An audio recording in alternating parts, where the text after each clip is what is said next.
wanted to get to some of the issues with the PPP and this update. So the PPP Flexibility Act 2020 was passed on Wednesday, and the president just signed the bill before we started the webinar here this morning.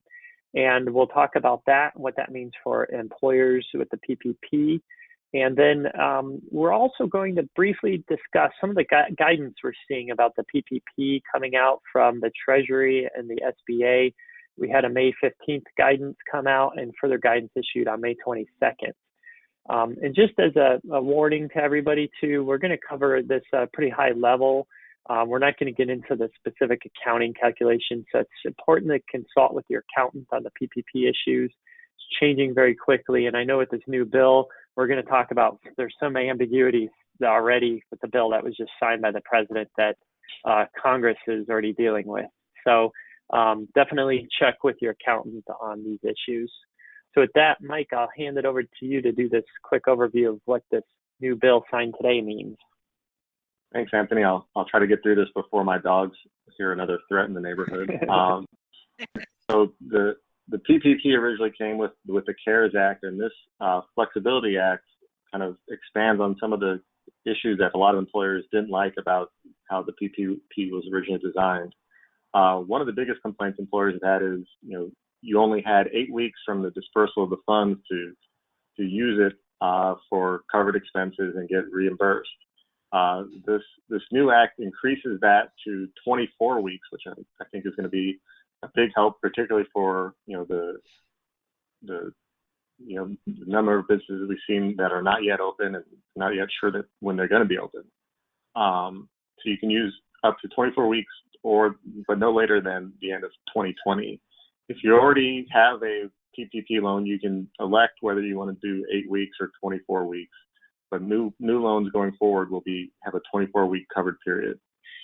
Also helpful to employers who are maybe not yet open or not yet sure if they're going to be open is, there's this requirement that you have to rehire your full-time equivalent employees to get the full amount of the reduction or the loan forgiveness. And originally you had to do that by June 30th. They've now extended it out. You have to the end of the year to get back up to your full-time equivalent level of employment, rehire those employees. There was some guidance that had a requirement that 75% of your loan had to be used on payroll expenses to qualify you for the loan forgiveness. Businesses were struggling with that because that reduced the flexibility as to using it for mortgage or rent or other utilities, covered interest or covered expenses. This new act reduces that from 75% requirement to a 60% requirement.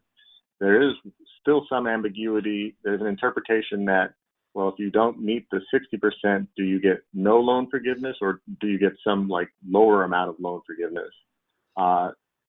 It hasn't been completely resolved, but I think Senate Republicans have indicated that they've gotten an assurance from the administration that the way it's going to be interpreted, it's not going to have this all or nothing requirement, but stay tuned on that.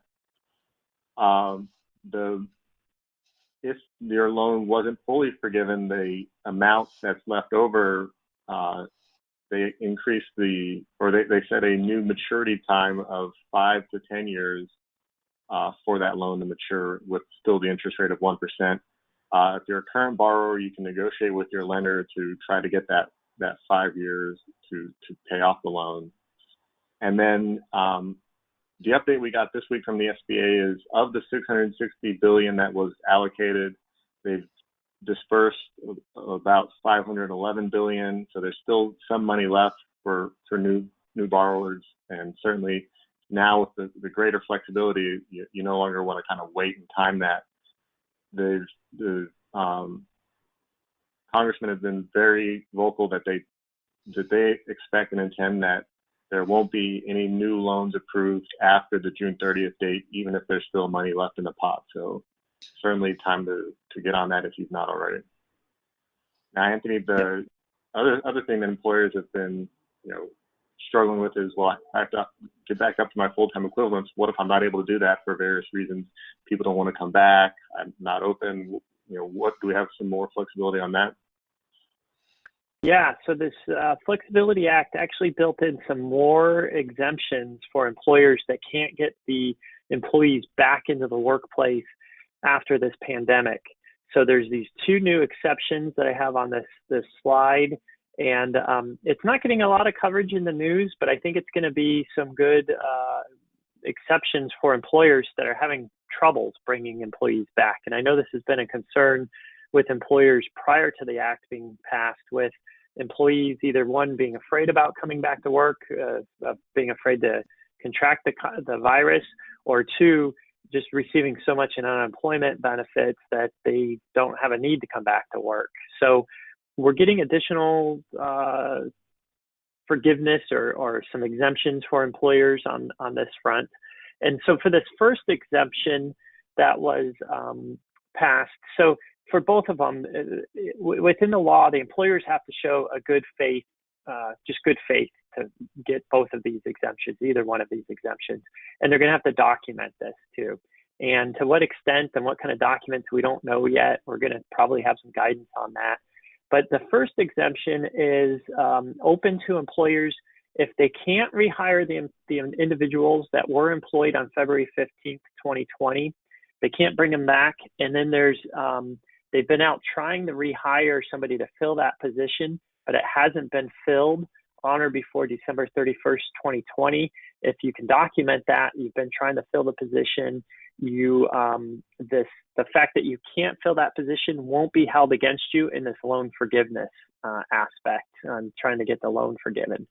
Now, this requirement, Mike and I were talking before the webinar, is very similar to some guidance that I'll talk about here in a minute that we had from the SBA and the Treasury, that if you made a written offer to a former employee and they rejected the offer, that wouldn't be held against you as well. So we're not sure if this new exemption is going to supersede that old one, or if they're both still going to be in play and how that plays out. So we'll have to see if this replaces the prior guidance and how that plays out. So stay tuned on that.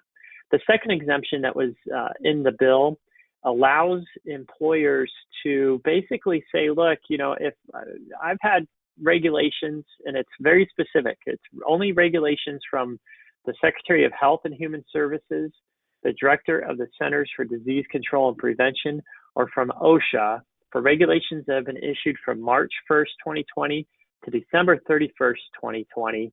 If those regulations have impacted your ability to get back to normal business levels that you had, or rehire employees just because the business is slow due to these regulations, you can also use that to show that you couldn't rehire to get your full-time equivalent back up to what it was prior to the pandemic.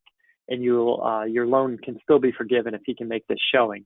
But it's very specific for those three regulations. It doesn't apply to any state or local regulations. So it's got to meet one of those. And you need to document this very well. And how that documentation is going to play out, as I mentioned, is going to be tricky. And we'll probably have more guidance on that here in the near future. So with that, I'll pass it back to Mike to talk about this May 15th guidance that we've had in the past. Yeah. So we covered this on the last webinar, so I'll run through it quickly, but we did get some guidance from the SBA that allowed for, originally the covered period was supposed to start on the loan origination date, but the SBA gave employers some opportunity to have an alternative payroll covered period that starts with the start of your next pay period. Talk to your accountant on that. They put a cap on the amount that owners could get as a reimbursable covered expense for payments to yourself. It was capped at essentially the 8-week equivalent of your 2019 compensation, or no more than $15,385. The May 15th guidance provided more explanation on the full-time equivalent calculation, specifically that it's 30 hours a week, not 40-hour a week for full-time equivalents.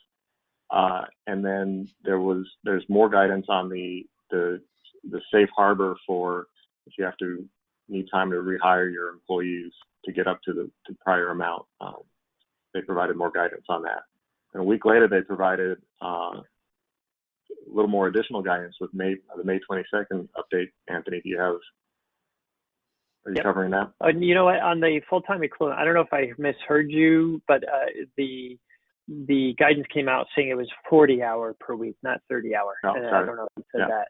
I don't know. I was watching some other stuff, but wanted to make that clear. And then on May 22nd, we had some additional guidance come out. I've got a link to this document for the guidance. They made some clarifications about the bonuses and hazard pay, said it is eligible for forgiveness if the employer is making those types of payments to employees, but it can't exceed the pro rata 100,000 annual salary limit.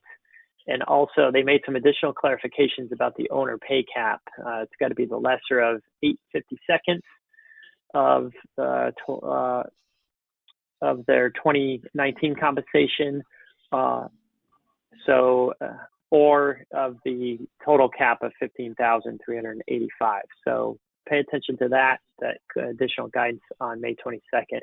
And here's what I referenced before too. On May 22nd, we had this guidance that came out that said, look, if employees refuse to return to work, is that going to be held against the employer for the forgiveness aspect? And they said, no, if they refuse, if you make a good faith offer for the employee to return to work and they don't come back to work, it's not going to be held against the employer for the loan forgiveness as long as it's a good faith offer and it's made in writing.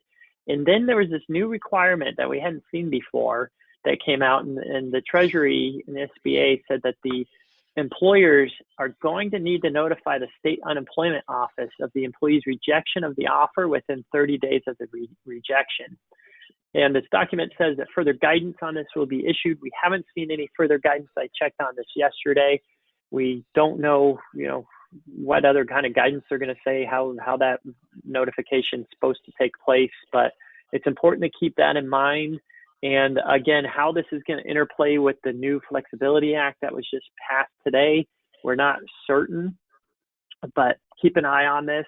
And to the extent, though, you're running up on this 30-day deadline for the rejection, document it in some manner that you've notified California EDD, State Unemployment Office, that the employees rejected the offer to come back to work, just so you have that if you need to rely on it for the forgiveness aspect.